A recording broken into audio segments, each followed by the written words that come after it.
Le khomishana izophenya izinsolo zobudlelwane phakathi kaNgqongqoshe wamaphoyisa uSenzo Mchunu nabantu ababandakanyeka ezenzweni zobugebengu.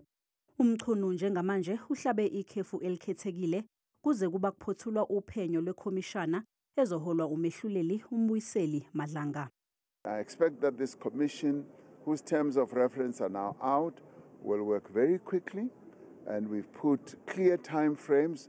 Would like a report within 3 months and another report within another 3 months.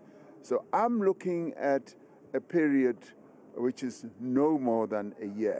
Umengameli uphawulile nangokunikela inkantolo kweqembu iMK liyokuphosela inselele ukuqokwa kozobamba njengongqongqoshe wamaphoyisa esikhashana. Uprofessor Firoz Kachalia uthi inkantolo iyona ezonquma ekutheni ingabe ngalesi sinqumo sakhe ulandelile yini umthetho noma cha.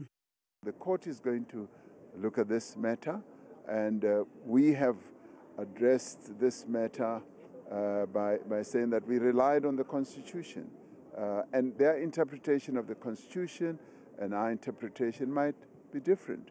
So the court is going to adjudicate on this matter and come to a conclusion.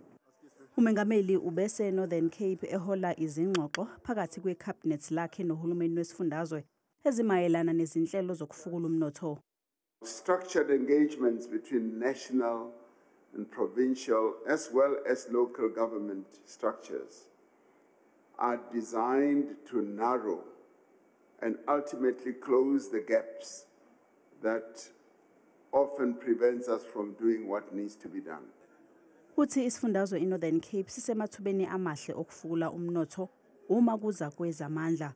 Uvumile ukuthi eminye yemigomo abasebenza ngaphansi kwayo njengohulumeni yenza ukuthi kube nzima ukuheha abatshali imali nokuthumela izidingo kubantu. iNorthern Cape isifundazwe sesithupha ukuhanjelwa umengameli kanye necabinet lakhe.